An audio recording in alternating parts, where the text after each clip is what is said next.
relations, and when you create a vortex preference for relationships with someone, you can allow that vortex with them or with any other amount of people, correct?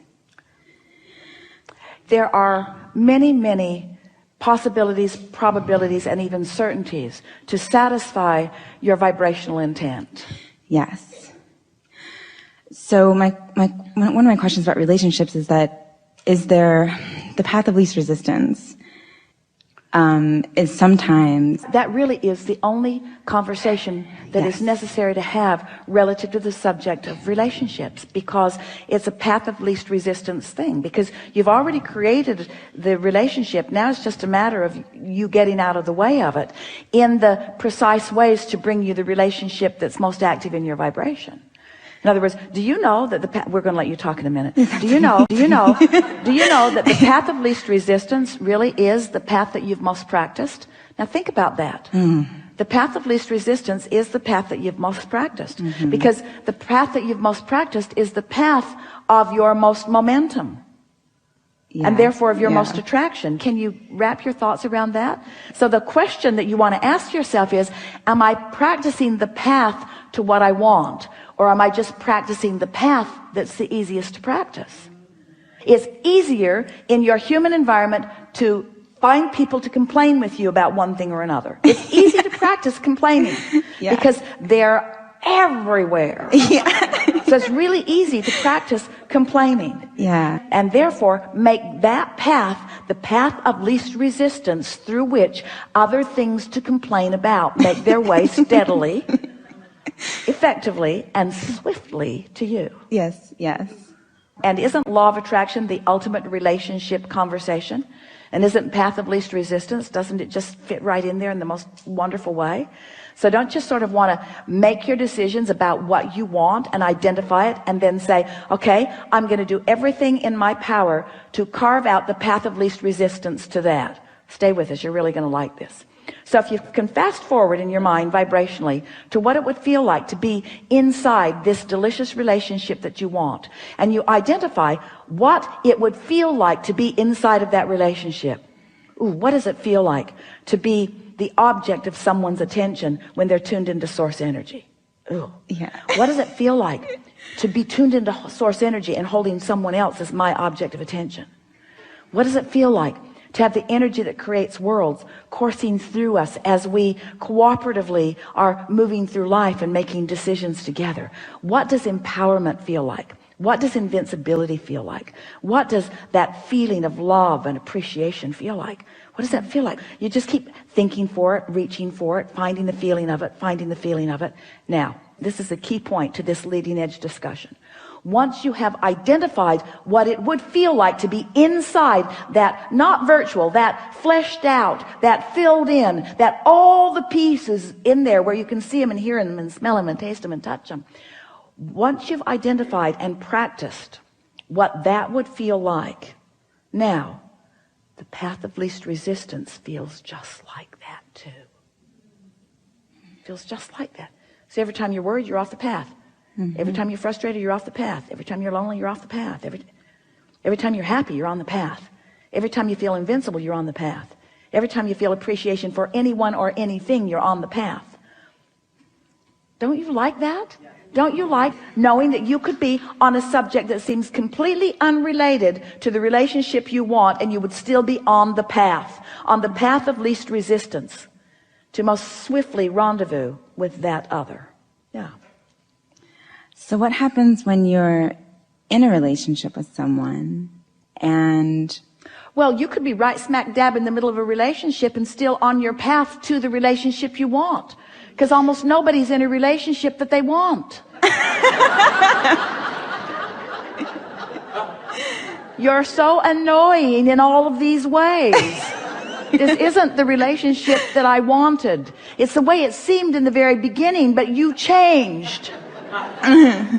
You see, that's really an important thing to understand. The relationship that you want is often with the person you're already with, but you haven't found the path of least resistance. You're on the path of most resistance. You're critical, you're picky, you're moody, You're not choosing your discs in the way you mean to. You're practical. You're hardworking. You're efforting. You've got your nose to the grindstone. You're trying. You're seeking closure on issues. You're clarifying. You're poking it with a stick all the time, trying to squirt a little better out and a little better out and a little better out. You're going about it the hard way in most cases. So the path of least resistance, inside or outside of a relationship, is still what you're looking for. And the way you discover the path of least resistance is by, as often as you can, fast forwarding to what this dream relationship that you want would feel like, and then practicing anything and everything that feels like that until you have established yourself predominantly on that good feeling disc, where you then rendezvous with the characteristics with the person you're with or with another person, but you rendezvous with those. And you see, it's really interesting when you practice it to what you might want to call perfection, and then law of attraction says, yeah, we see you there, and we see that one way over there. Doesn't matter how far away they are, because vibrationally is the only thing that matters. But proximity wise, they're not on your radar because they're somewhere else. But now that you've established this, the universe is going to establish a path of least resistance to bring you right to each other. And since you've practiced it relative to that subject and that subject and that subject and that subject and that subject, when it's standing right before you, you recognize it. Ah, I know you. I remember you. I've been practicing you for 27 minutes.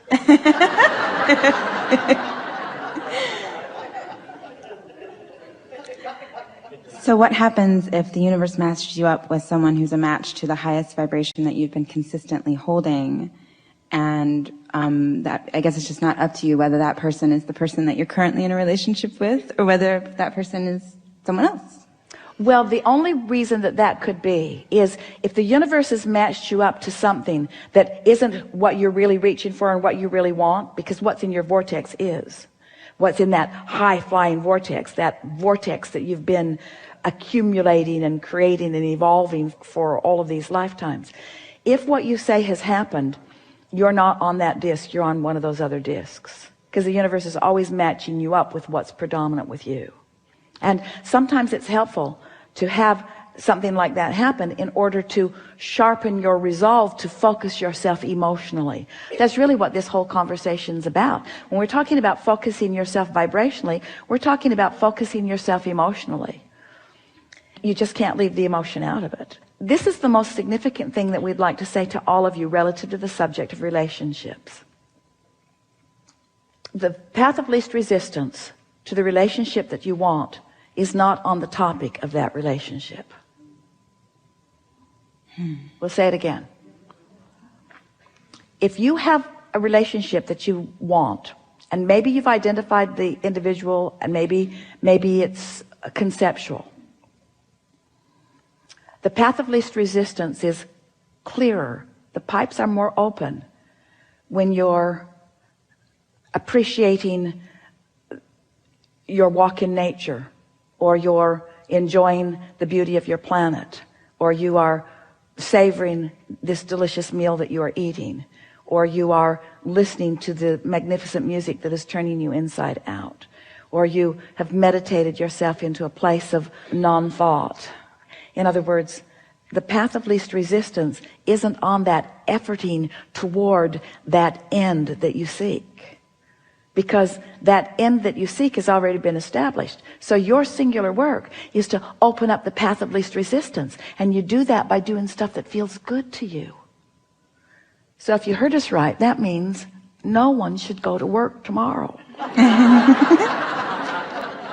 Now, we don't really mean that, but we'd like you to find ways to make your work a path of lesser resistance too. But anything that is causing you to bind up, to clog up, to slow down, to complain, anything that's evoking conversation from you that doesn't feel good to you while you're speaking it, those are indicators that you've got your path of least resistance clogged up with other things. And you don't need to do that. That's the thing that's so interesting. You don't need to do that. We think we've convinced you for the most part that you don't need to do that. Now you've just got to figure out how you're going to spend your day. And if we were standing in your physical shoes, the way we would do it is we'd start it out as best we could. And if we find ourselves falling to a lower vibration, we just laugh about it and say, well, something like, isn't that the way it goes? And I'm in the process of doing a better job of maintaining my frequency there. And maybe in some sense I'm crashing and burning a little bit, but at least I'm doing it consciously, and that's a really good thing. Now, is there anything that I could do right now that would make me feel better right now? And sometimes there is something that you could do right then and now that would make you feel better. What if it's that you want to be, that it's easier to get in the vortex when you're alone? But then that rocks the boat in terms of the relationship, saying like, you know, I'll call you in. Well, the fact of it is, if you understand what we've been saying here today, then you could, in your most loving terms, say to your partner, I love you so much that I'm not going to spend any time with you today. Yes. Because I'm tuning myself to being my best. Yeah. Relative to everything. And now there are other ways of saying that. You put me on lower disc because it's not good for us. Right. Or I fly higher when I'm not with you. Right. Or when I first met you, it looked like we were going to fly high, but now I've gotten to know you. My mind isn't strong enough to overcome the reality of you. It's easier for me to live a very conditional love with you, because if you would change just these 27 things about yourself, then I could spend more time with you. But since you seem to think that you have the freedom to choose for yourself, and you aren't willing to be everything that I need you to be, then I've got more work to do.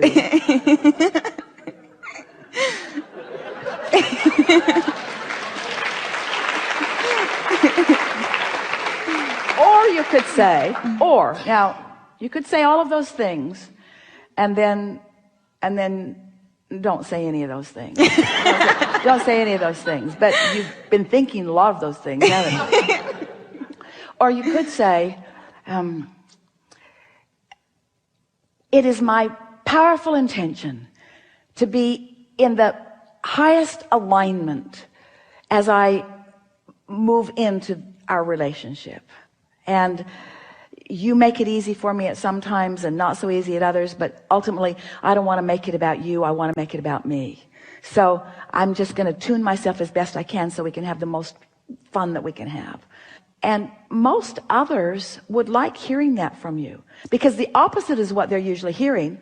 You need to do something different than what you're doing so that I can feel better. And believe me, you want me to feel better. That's mostly what people are saying. Where what you want to say is, believe me, you want me to feel better, and I'm taking complete responsibility for me feeling better. And it'll be better for you if just me and me goes off and does that for a little while. Yeah. Yeah. That's basically what you're saying. Excellent. Yeah.